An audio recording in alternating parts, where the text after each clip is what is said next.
Hello everyone, welcome back to select IAS. दोस्तों, आप सभी का विजन आईएएस की मंथली मैगजीन की करंट अफेयर सीरीज़ में स्वागत है। यहाँ पर हम नवंबर 2023 के करंट अफेयर को डिस्कस कर रहे हैं। चलिए फिर स्टार्ट करते हैं आज की क्लास। और आज की क्लास में हम डिस्कस करने वाले हैं पॉलिटी एंड गवर्नेंस से रिलेटेड करंट अफेयर। यहाँ पर आप देख सकते हैं, ये आपका पॉलिटी एंड गवर्नेंस से रिलेटेड करंट अफेयर का सेक्शन है।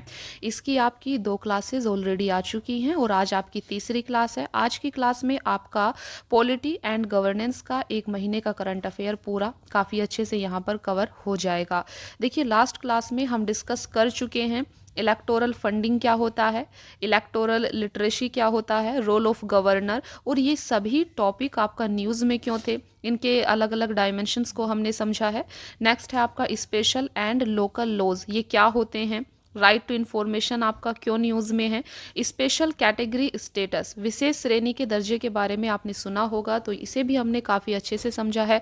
काफ़ी सारे राज्य हैं जो समय समय पर विशेष श्रेणी के दर्जे की मांग करते रहते हैं, तो ये आपका क्यों न्यूज़ में है। ये सभी टॉपिक आपका काफ़ी अच्छे से, काफ़ी डिटेल में हमने जो लास्ट आपकी 2 क्लासेज आई हैं उनमें डिस्कस कर दिया है। आज की वीडियो में हम डिस्कस करने वाले हैं न्यूज़ इन शॉर्ट्स। कुछ शॉर्ट्स न्यूज़ हैं यहाँ पर आपकी जो काफ़ी ज़्यादा न्यूज़ में है और यहाँ से आपके एग्जाम में क्वेश्चंस आ सकते हैं।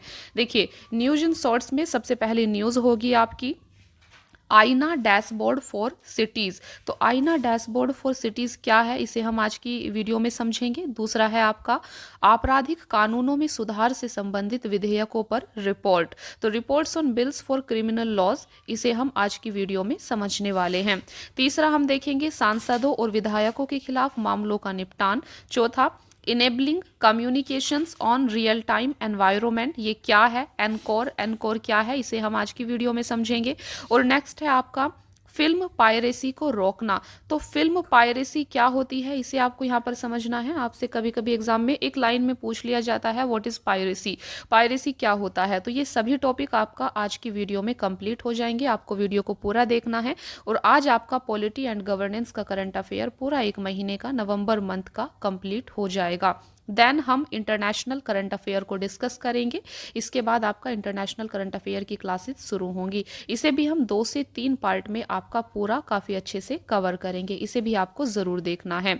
और इसकी प्लेलिस्ट इसी चैनल पर बना दी जाएगी, तो आप प्लेलिस्ट को भी जाकर देख सकते हैं, जहां पर आपको शुरू से लेकर आखिर तक सभी वीडियोज़ मिल जाएंगी। चलिए फिर स्टार्ट करते हैं आज की क्लास। देखिए, सबसे पहली न्यूज़ है आपके सामने आईना डैशबोर्ड फॉर सिटीज़। तो ये क्या है, चलिए इसे समझते हैं।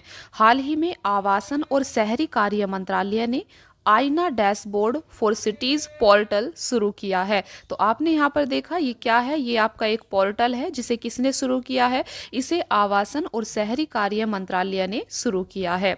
यह विशेष पोर्टल 5 मुख्य विषय क्षेत्रों में शहरों की स्थिति और प्रगति के बारे में जानकारी प्रदान करेगा। इन 5 क्षेत्रों को इन्फोग्राफिक में दर्शाया गया है।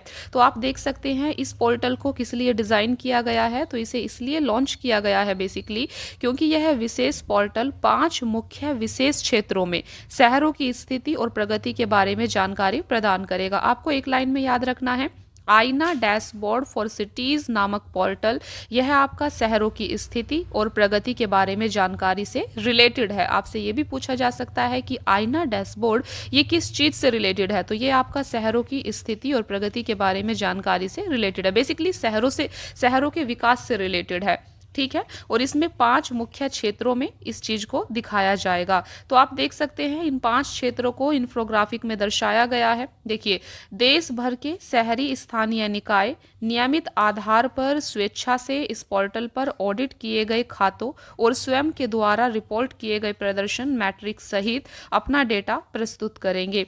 इसके अलावा मंत्रालय डिजिटल इंडिया कॉरपोरेशन के माध्यम से डेटा प्रस्तुत करने की प्रक्रिया में यूएलबीज, अर्बन लोकल बॉडीज, राज्यों को सहायता प्रदान करेगा। इसके अलावा डीआईसी मतलब डिजिटल इंडिया कॉरपोरेशन, तो डीआईसी डिजिटल इंडिया मिशन को आगे बढ़ाने के लिए मंत्रालयों और विभागों को रणनीतिक सहायता प्रदान करता है। चलिए अभी पोर्टल के मुख्य उद्देश्य क्या हैं, इसे लेकर बात करते हैं। तो पोर्टल का मुख्य उद्देश्य है, सबसे पहला, स्वस्थ प्रतिस्पर्धा को बढ़ावा देना। इस पोर्टल के माध्यम से अर्बन लोकल बॉडीज अब यह देख सकेंगी कि वे अन्य अर्बन लोकल बॉडीज की तुलना में कैसा प्रदर्शन कर रही हैं। तो इसके द्वारा स्वस्थ प्रतिस्पर्धा को बढ़ावा दिया जाएगा। दूसरा, प्रेरणा प्राप्ति। यह पोर्टल अर्बन लोकल बॉडीज को सुधार हेतु उपलब्ध संभावनाओं की पहचान करने के लिए प्रेरित करेगा। तो कहीं ना कहीं ये एक इंस्पिरेशन का काम करेगा, प्रेरणा प्राप्ति का काम करेगा। तीसरा है सीखने का अवसर मिलना। तो अर्बन लोकल बॉडीज को अपने अन्य प्रतिस्पर्धियों के सर्वोत्तम उदाहरणों से सीखने और उन्हें अपने शहरों में लागू करने का अवसर भी इसके द्वारा प्रदान होगा। तो आप यहाँ पर पोर्टल के मुख्य उद्देश्यों को देख सकते हैं। चलिए अभी बात करते हैं पोर्टल की आवश्यकता क्यों है। तो यहाँ पर आप देख सकते हैं स्थानीय शासन से संबंधित महत्वपूर्ण डेटा एक ही पोर्टल पर उपलब्ध होंगे।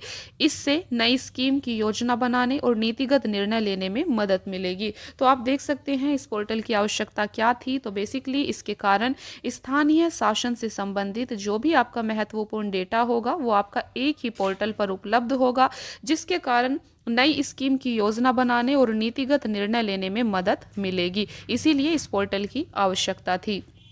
चलिए अभी बात करते हैं अर्बन लोकल बॉडीज़ के बारे में। तो अर्बन लोकल बॉडीज़ क्या होती हैं, इनका प्रावधान कब किया गया है संविधान में, इसे हम यहाँ पर समझेंगे। देखिए अगर बात करें देखिए सबसे पहले आपको ये पता होना चाहिए कि अर्बन लोकल बॉडीज संवैधानिक है या असंवैधानिक है। तो अर्बन लोकल बॉडीज़ ये आपकी संवैधानिक निकाय है, जैसा कि आप देख सकते हैं। इन्हें 74वें संविधान संशोधन अधिनियम 1992 के द्वारा यूएलबीज अर्बन लोकल बॉडीज़ को शासन के तीसरे स्तर के रूप में मान्यता प्रदान की गई थी। इसे आपको याद रखना है। कौन से संविधान संशोधन के द्वारा इन्हें संविधान में जोड़ा गया था। तो ये था आपका 74वां संविधान संशोधन अधिनियम 1992, जिसके द्वारा अर्बन लोकल बॉडीज को शासन के तीसरे स्तर के रूप में मान्यता प्रदान की गई थी। 74वें संविधान संशोधन अधिनियम ने अर्बन लोकल बॉडीज को जनसंख्या के आकार और क्षेत्र के आधार पर निम्न 3 श्रेणियों में वर्गीकृत किया है। ये भी आपको पता होना चाहिए कि अर्बन लोकल बॉडीज कितने प्रकार की होती हैं। तो यहाँ पर आप देख सकते हैं इन्हें 3 श्रेणियों में बांटा गया है। सबसे पहला होता है आपका नगर पंचायत, दूसरा होता है नगर परिषद, तीसरा होता है नगर निगम। देखिए नगर पंचायत कहाँ पर होता है ये आपको ध्यान देना है। तो नगर पंचायत आपका रुबर्ण क्षेत्रों के लिए होता है। ये ग्रामीण से शहरी क्षेत्रों में परिवर्तित होने वाले क्षेत्र हैं। तो नगर पंचायत आपका कहाँ पर होता है, नगर पंचायत ऐसे क्षेत्रों में स्थापित किया जाता है जो ग्रामीण से शहरी क्षेत्रों में परिवर्तित हो रहे होते हैं, एक संक्रमण अवस्था में होते हैं। दूसरा है आपका नगर परिषद, म्युनिसिपल काउंसिल। नगर परिषद कहाँ पर होता है, नगर परिषद को छोटे शहरी क्षेत्रों में स्थापित किया जाता है। तो नगर परिषद, म्युनिसिपल काउंसिल्स बेसिकली ये छोटे शहरी क्षेत्रों के लिए होती है। तीसरा है आपका नगर निगम। तो नगर निगम आपका महानगरीय यानी कि बड़े क्षेत्रों के लिए होता है। जो आपके बड़े बड़े महानगर हैं, बड़े बड़े शहर हैं, उनके लिए नगर निगम की स्थापना की जाती है। तो इस चीज़ को यहाँ पर आपको ध्यान देना है। नगर पंचायत, नगर परिषद और नगर निगम ये अर्बन लोकल बॉडीज के 3 रूप हैं। बात करते हैं इनके कार्यों की। देखिए इनके कार्य क्या हैं। बेसिकली अर्बन लोकल बॉडीज को संविधान की 12वीं अनुसूची में उल्लिखित 18 विशेष कार्य सौंपे गए हैं। इस पॉइंट को आपको ध्यान देना है। देखिए अर्बन लोकल बॉडीज आपकी संविधान की कौन सी अनुसूची से संबंधित है। तो ये आपकी 12वीं अनुसूची से संबंधित है, इसे आप याद रखेंगे। आपको कमेंट सेक्शन में बताना है कि पंचायती राज संविधान की कौन सी अनुसूची में वर्णित है। ठीक है, तो आप हमें पंचायती राज के बारे में कमेंट सेक्शन में बताएंगे। ये भी बताएंगे कि पंचायती राज व्यवस्था को संविधान के कौन से भाग और कौन से संविधान संशोधन के द्वारा इन्हें जोड़ा गया था। तो ये पूरा आपको हमें कमेंट सेक्शन में बताना है। देखिए तो अर्बन लोकल बॉडीज को संविधान की 12वीं अनुसूची में 18 विशेष कार्य सौंपे गए हैं, इसे आपको ध्यान रखना है। बात करते हैं शहरी स्थानीय निकायों का कार्यकाल क्या होता है। तो इनका कार्यकाल बेसिकली 5 वर्ष का होता है। कार्यकाल पूरा होने के 6 महीने के भीतर पुनः चुनाव कराना आवश्यक होता है। इस अवधि को आपको याद रखना है। कार्यकाल 5 वर्ष होता है और कार्यकाल पूरा होने के 6 महीने के भीतर पुनः चुनाव कराना आवश्यक होता है। तो ये 6 मंथ जो टाइम पीरियड यहाँ पर दिया गया है ये आपको ध्यान रखना है, क्योंकि यहीं से क्वेश्चंस आपके एग्जाम में बनते हैं। देखिए कितना अच्छे से हमने अभी इस न्यूज़ को डिस्कस किया है, काफ़ी इसके डायमेंशंस को समझा है। तो ये था आपका आईना डैशबोर्ड फॉर सिटीज़, जो कि एक पोर्टल है जो कि शहरों के विकास से रिलेटेड डेटा प्रदान करेगा। इसके हमने हर डायमेंशन को यहाँ पर काफ़ी अच्छे से समझ लिया है। चलिए अभी दूसरी न्यूज़ को यहाँ पर देखते हैं। देखिए इसी से रिलेटेड दूसरी न्यूज़ को देखने से पहले कुछ और चीज़ भी यहाँ पर आपको दी गई है। शहरों के लिए आईना डैशबोर्ड के 5 व्यापक स्तंभ कौन से रखे गए हैं, इन्हें भी आपको एक बार ध्यान देना है और आपको ये याद रखना है कि इसके लिए कितने स्तंभ की बात की गई है। तो 5 व्यापक स्तंभ की बात की गई है आईना डैशबोर्ड के लिए। 5 स्तंभ कौन कौन से हैं? ये हैं आपके राजनीतिक एवं प्रशासनिक, वित्तीय, योजना निर्माण, नागरिक केंद्रित गवर्नेंस, बुनियादी सेवाओं की आपूर्ति। तो ये 5 व्यापक स्तंभ है जिसे इस आईना डैशबोर्ड के तहत कवर किया जाएगा। चलिए अभी दूसरी न्यूज को यहाँ पर समझते हैं। देखिए दूसरी न्यूज है आपकी आपराधिक कानूनों में सुधार से संबंधित। देखिए आपराधिक कानूनों में सुधार से संबंधित विधेयकों पर रिपोर्ट। चलिए इस रिपोर्ट को समझते हैं, इस रिपोर्ट में क्या कहा गया है। देखिए गृह मामलों पर संसदीय स्थायी समिति ने आपराधिक कानूनों में सुधार से संबंधित 3 विधेयकों पर रिपोर्ट प्रस्तुत की है। तो यहाँ पर आप देख सकते हैं ये आपका न्यूज़ में क्यों है। न्यूज़ में इसलिए है क्योंकि अभी हाल ही में गृह मामलों पर संसदीय स्थायी समिति, तो कौन सी समिति है? ये संसद की स्थायी समिति है। तो संसदीय स्थायी समिति ने आपराधिक कानूनों में सुधार से संबंधित 3 विधेयक, आपको पता होना चाहिए हाल ही में संसद में अपराध से रिलेटेड 3 विधेयकों पर चर्चा की गई थी, उन्हें पारित किया गया था। तो इसी कारण से गृह मामलों पर संसदीय स्थायी समिति ने आपराधिक कानूनों में सुधार से संबंधित 3 विधेयकों पर एक रिपोर्ट प्रस्तुत की है। देखिए आपराधिक कानूनों में सुधार से संबंधित 3 विधेयक निम्नलिखित है। तो आप देख सकते हैं ये 3 विधेयक यहाँ पर दिए गए हैं। सबसे पहला विधेयक था भारतीय दंड संहिता आईपीसी 1860। भारतीय दंड संहिता 1860 का स्थान लेने वाला भारतीय न्याय संहिता 2023। देखिए भारतीय दंड संहिता 1860 का स्थान कौन सा विधेयक लेगा? तो ये है आपका भारतीय न्याय संहिता 2023। दूसरा था आपका दंड प्रक्रिया संहिता 1973, इसका स्थान लेगा आपका भारतीय नागरिक सुरक्षा संहिता 2023। तीसरा था आपका भारतीय साक्ष्य अधिनियम 1872। भारतीय साक्ष्य अधिनियम 1872 का स्थान लेने वाला विधेयक है भारतीय साक्ष्य अधिनियम 2023। तो आप देख सकते हैं इन्हें हाल ही में संसद से तीनों विधेयकों को पारित किया है और बेसिकली ये आपराधिक कानूनों में सुधार से संबंधित आपके विधेयक थे। चलिए देखते हैं आगे। देखिए बाद में इन विधेयकों को आगे की समीक्षा के लिए इन्हें पार्लियामेंट्री स्टैंडिंग कमेटीज को भेजा गया था। ये आपकी संसद की स्थायी समिति होती हैं। देखिए तो आपने यहाँ पर देखा इन तीनों विधेयकों को यहाँ पर पारित किया गया। ये आपराधिक कानून में सुधार से रिलेटेड विधेयक थे और इन तीनों विधेयकों को आगे की समीक्षा के लिए पार्लियामेंट्री स्टैंडिंग कमेटी यानी संसदीय स्थायी समिति को भेजा गया था और उसी से रिलेटेड अभी इसकी रिपोर्ट आई है। तो आप देख सकते हैं इन विधेयकों के निम्नलिखित उद्देश्य हैं। तो इनके उद्देश्य क्या हैं? सबसे पहला अदालतों में बड़ी संख्या में लंबित मामलों के निपटान में मदद करना। दूसरा समय पर न्याय सुनिश्चित करना। तीसरा अप्रासंगिक औपनिवेशिक कानूनों को हटाना। चौथा न्यायोचित दोष सिद्धि की दरों में वृद्धि करना आदि। तो ये इसके इन विधेयकों के मुख्यतः उद्देश्य थे। विधेयकों पर प्रस्तुत रिपोर्ट के मुख्य बिंदुओं पर यहाँ पर चलिए एक नज़र डालते हैं। संसदीय स्थायी समिति के द्वारा इस रिपोर्ट में क्या कहा गया है। सबसे पहला है विधेयकों द्वारा किए जाने वाले मुख्य बदलाव यहाँ पर आपको दिए गए हैं और दूसरी तरफ समिति द्वारा की गई मुख्य सिफारिशें दी गई हैं।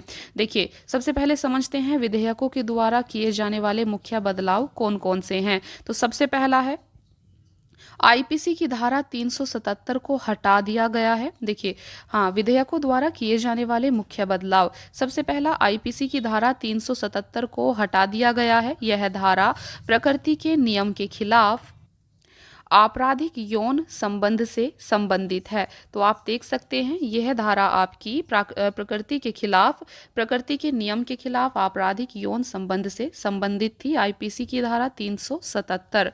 तो यहाँ पर आप देख सकते हैं समिति द्वारा की गई मुख्य सिफारिश क्या है। तो समिति के द्वारा कहा गया है आईपीसी की धारा 377 को लैंगिक रूप से तटस्थ बनाकर आंशिक रूप से बरकरार रखा जाना चाहिए। तो समिति के द्वारा यहाँ पर ऐसा कहा गया है। आपने देखा विधेयकों द्वारा यहाँ पर मुख्य बदलाव आपको बताए गए हैं। तो यहाँ पर बताया गया कि इस धारा को हटा दिया गया है बेसिकली इस विधेयक में, लेकिन समिति के द्वारा इसको आंशिक रूप से बरकरार रखे जाने की सिफारिश की गई है।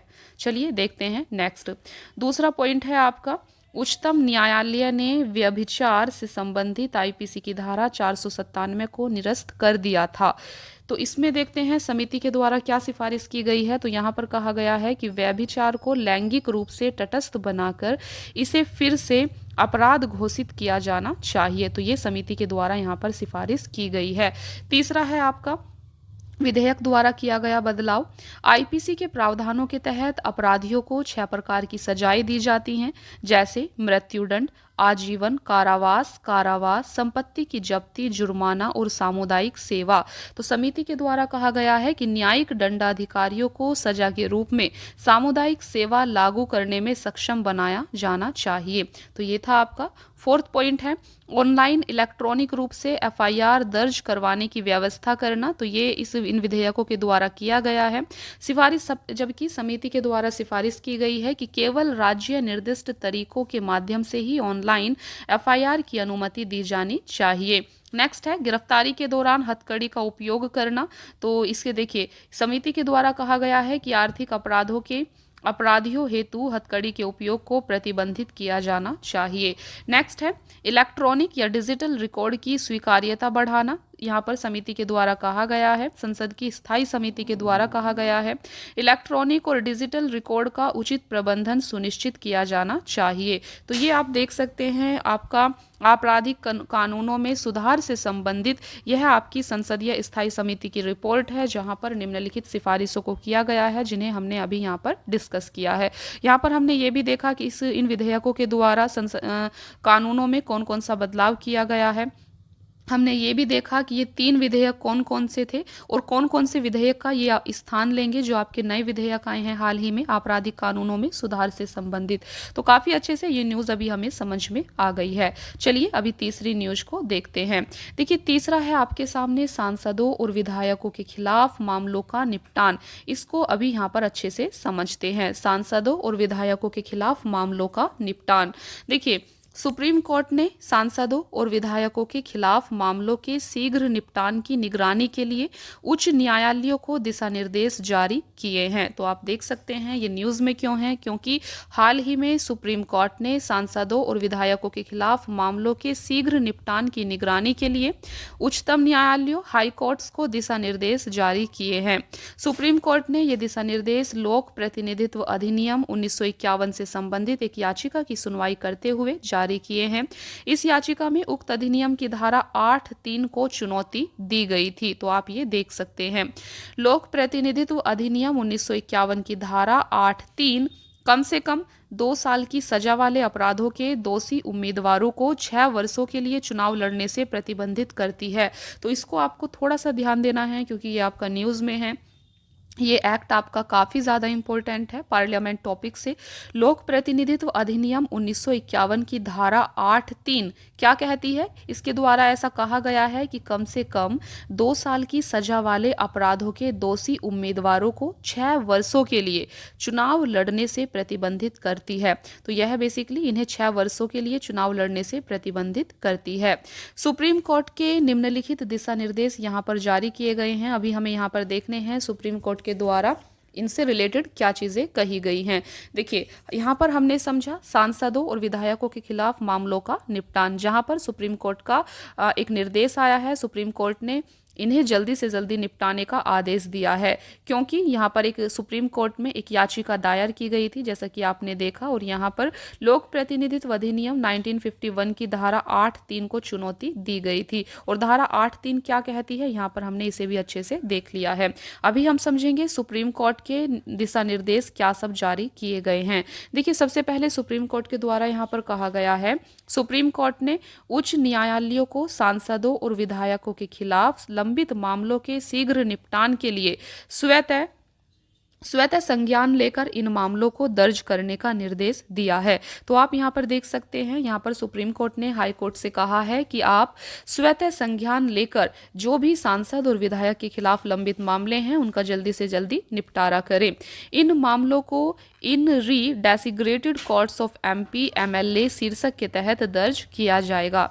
ऐसे मामलों की सुनवाई मुख्य न्यायाधीश की अध्यक्षता वाली विशेष पीठ के द्वारा की जा सकती है। डेसिग्रेटेड पद नामित न्यायालय निम्नलिखित को प्राथमिकता देगा। सबसे पहला, सांसदों और विधायकों के खिलाफ मृत्युदंड या आजीवन कारावास की सजा वाले आपराधिक मामले। तो आप देख सकते हैं ये जो न्यायालय होगा, कोर्ट होंगे, सबसे पहले कौन से मामलों को यहाँ पर निपटाने का प्रयास करेंगे। तो सबसे पहले सांसदों और विधायकों के खिलाफ जो भी मृत्युदंड या आजीवन कारावास की सजा से रिलेटेड आपके आपराधिक मामले हैं उनको यहाँ पर प्राथमिकता दी जाएगी। दूसरा, 5 वर्ष या अधिक के कारावास की सजा वाले आपराधिक मामलों को दूसरे नंबर पर यहाँ पर प्राथमिकता दी जाएगी। तीसरा, कुछ अन्य मामले होंगे। ट्रायल कोर्ट दुर्लभ और अपरिहार्य कारणों को छोड़कर अन्य किसी भी आधार पर मामलों का स्थगन नहीं करेगा। उच्च न्यायालय को संविधान के अनुच्छेद 227 के तहत अपनी शक्तियों का उपयोग करके ऐसे मामलों की प्रभावी निगरानी के लिए उपाय करने होंगे। अनुच्छेद 271(1) प्रत्येक उच्च न्यायालय उन राज्य क्षेत्रों में जहां वह अपनी अधिकारिता का उपयोग करता है सभी न्यायालयों और अधिकरणों का अधीक्षण करेगा। ऐसा आर्टिकल 227(1) आपका कहता है। देखिए, ऐसे मामलों से जुड़े सुप्रीम कोर्ट के अन्य निर्णय भी आप यहाँ पर देख सकते हैं। सबसे पहला है आपके सामने लिली थॉमस बनाम भारत संघवाद 2013 का है। इसमें कहा गया था जिन विधायकों और सांसदों को किसी अपराध में कम से कम 2 साल की जेल की सजा सुनाई गई है वे सदन के सदस्य नहीं रहेंगे। ऐसा कब कहाँ पर कहा गया है? तो ये था आपका लिली थॉमस बनाम भारत संघवाद 2013। दूसरा है आपके सामने भारत संघ बनाम एसोसिएशन फॉर डेमोक्रेटिक रिफॉर्म्सवाद 2002। यहाँ पर मतदाताओं को चुनाव लड़ने वाले उम्मीदवारों के बारे में पूर्ण जानकारी प्राप्त करने का मौलिक अधिकार है।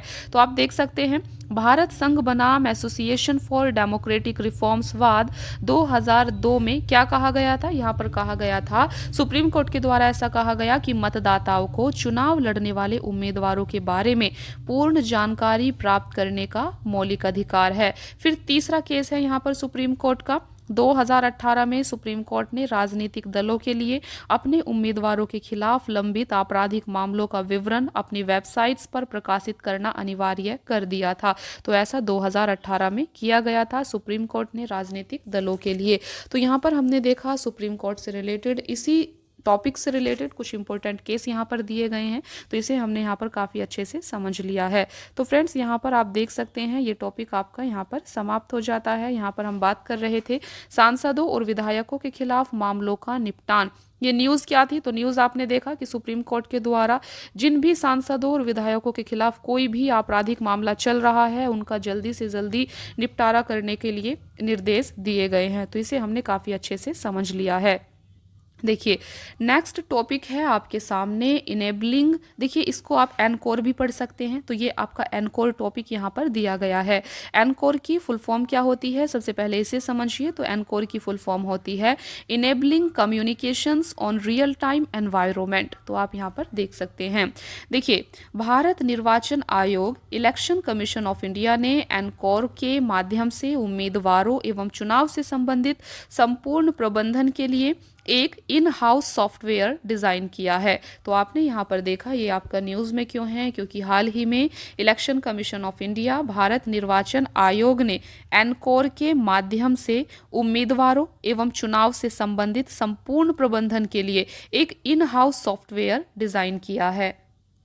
यह एक एंड टू एंड एप्लीकेशन है। यह रिटर्निंग अधिकारियों को डाले गए वोटों को डिजिटल रूप देने, राउंड वार डेटा का सारणीबद्ध करने और फिर मतगणना की अलग अलग वैधानिक रिपोर्ट प्राप्त करने में सक्षम बनाएगा। एनकोर स्क्रूटनी क्या होता है? यह इलेक्शन कमीशन ऑफ इंडिया की एक एप्लीकेशन है। आपको याद रखना है एनकोर स्क्रूटनी यह इलेक्शन कमीशन ऑफ इंडिया की एक एप्लीकेशन है। यह रिटर्निंग अधिकारियों को उम्मीदवारों द्वारा ऑनलाइन दाखिल किए गए नामांकन की जांच करने में सक्षम बनाता है। एनकोर नोडल ऐप, इसके माध्यम से अग्निशमन, शिक्षा, पुलिस, पर्यावरण जैसे विभाग राजनीतिक दलों या उम्मीदवारों को रैलियां व रोड शो आयोजित करने के लिए अनामित प्रमाण पत्र देते हैं। तो ये था आपका एनकोर, जो कि एक आपका यहाँ पर देख सकते हैं एक यहाँ पर सॉफ्टवेयर इसे डिज़ाइन किया गया है। इलेक्शन कमीशन ऑफ इंडिया ने एनकोर के माध्यम से उम्मीदवारों और चुनाव से संबंधित संपूर्ण प्रबंधन के लिए इस सॉफ्टवेयर को बेसिकली यहाँ पर डिज़ाइन किया गया है। चलिए अभी दूसरे टॉपिक को हम समझते हैं। नेक्स्ट टॉपिक है आपका फिल्म पायरेसी को रोकना। इसे आपको काफ़ी अच्छे से समझना है। फिल्म पायरेसी क्या होती है, ये न्यूज़ में क्यों है। देखिए, फिल्म पायरेसी को रोकना। सूचना और प्रसारण मंत्रालय ने फिल्म पायरेसी को रोकने के लिए एक संस्थागत तंत्र की स्थापना की है। तो यहाँ पर आप सबसे पहले समझिए कि ये आपका न्यूज़ में क्यों है। तो न्यूज़ में इसलिए है क्योंकि अभी हाल ही में सूचना और प्रसारण मंत्रालय ने फिल्म पायरेसी को रोकने के लिए एक संस्थागत तंत्र की स्थापना की है। इसके तहत पायरेसी के खिलाफ शिकायतें प्राप्त करने के लिए केंद्रीय फिल्म प्रमाणन बोर्ड तथा सूचना और प्रसारण मंत्रालय से नोडल अधिकारी नियुक्त किए गए हैं। इसके लिए सिनेमेटोग्राफ संशोधन अधिनियम 2023 के तहत एक तंत्र स्थापित किया गया है। कौन से अधिनियम के तहत? सिनेमेटोग्राफ संशोधन अधिनियम 2023। मूल कॉपीराइट धारक या उसके द्वारा अधिकृत कोई भी व्यक्ति कंटेंट की पायरेसी के मामलों की शिकायत दर्ज करा सकता है। तो आप देख सकते हैं पायरेसी की शिकायत कौन दर्ज कराता है, या तो मूल कॉपीराइट धारक होना चाहिए जिसका वो कंटेंट है, या उसके द्वारा अधिकृत कोई भी व्यक्ति कंटेंट की पायरेसी के मामलों की शिकायत दर्ज करा सकता है। इसके अलावा गैर अधिकृत व्यक्तियों की शिकायतों के लिए अधिकारी शिकायत की वास्तविकता की जांच करेगा। इसके लिए वह हर मामले की अलग अलग सुनवाई कर सकता है। अधिकारी के निर्देश के बाद मध्यवर्तियों को 48 घंटे की अवधि के भीतर ऐसे सभी इंटरनेट लिंक्स हटाने होंगे जहां पायरेटेड कंटेंट होस्ट किया जा रहा है। मध्यवर्ती डिजिटल प्लेटफॉर्म्स होते हैं। देखिए, नेक्स्ट है आपका, देखिए, इसके अलावा गैर अधिकृत व्यक्तियों की शिकायतों के लिए, एक मिनट, चलिए आगे देखते हैं। देखिए, हमने यहाँ पर देखा कि मध्यवर्ती डिजिटल प्लेटफॉर्म्स होते हैं। इसके अलावा पायरेसी पर अंकुश लगाने के लिए सिनेमेटोग्राफ संशोधन अधिनियम 2023 पारित किया गया है। इसके तहत सिनेमेटोग्राफ अधिनियम 1952 में संशोधन किया गया है। यह मौजूदा कानूनों का समर्थन करता है, जैसे कॉपीराइट अधिनियम 1957 और सूचना प्रौद्योगिकी अधिनियम 2000। तो इसे हम यहाँ पर देख सकते हैं। देखिए, इंटरनेट के प्रसार के साथ ही फिल्मों और अन्य संबंधित कंटेंट की चोरी बढ़ गई है। तो जैसे जैसे इंटरनेट आपका बढ़ता जा रहा है वैसे ही फिल्मों और अन्य संबंधित कंटेंट की चोरी बढ़ती जा रही है, जिसमें इनकी अनाधिकृत नकल तैयार की जाती है। तो यही है आपका फिल्म पायरेसी, बेसिकली किसी के कंटेंट को चोरी करना। इससे फिल्म उद्योग को हर साल 20,000 करोड़ रुपए का नुकसान होता है। तो यहाँ पर आप देख सकते हैं। देखिए, यहाँ पर आपका सिनेमेटोग्राफ संशोधन अधिनियम 2023 के कुछ मुख्य प्रावधान दिए गए हैं। सबसे पहला प्रावधान है, यह अधिनियम फिल्मों की अनाधिकृत रिकॉर्डिंग और उसे दिखाने पर रोक लगाता है। यह अपराध के लिए सजा और जुर्माने का प्रावधान भी करता है। तो फ्रेंड्स, यहाँ पर हमने डिस्कस किया है फिल्म पायरेसी को रोकना। हमने देखा कि ये आपका न्यूज़ में क्यों था और ये आखिर क्या होता है। तो बेसिकली ये दूसरे के कंटेंट, दूसरे की फिल्म को चोरी करके उसको बेचना होता है।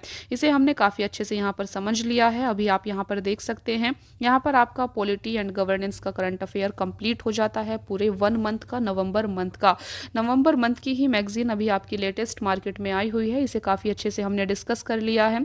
तो आपका पॉलिटी एंड गवर्नेंस का करंट अफेयर यहाँ पर कवर हो गया है पूरा अच्छे से। अभी हम इसके बाद international relation, international current affair को डिस्कस करना यहाँ पर शुरू करेंगे। इसकी आपकी नेक्स्ट वीडियो आएगी, इसे भी आपको ज़रूर देखना है।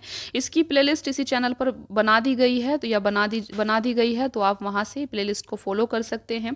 पॉलिटी एंड गवर्नेंस के करंट अफेयर को हमने 3 पार्ट में यहाँ पर कवर किया है। इसकी एक मैराथन क्लास बना दी जाएगी, देन आप एक वीडियो में पूरा करंट अफेयर काफ़ी अच्छे से देख पाएंगे। आई होप कि आपको आज की वीडियो पसंद आई होगी। Thank you so much friends for watching the class. Keep watching, please like, share and subscribe. Thank you.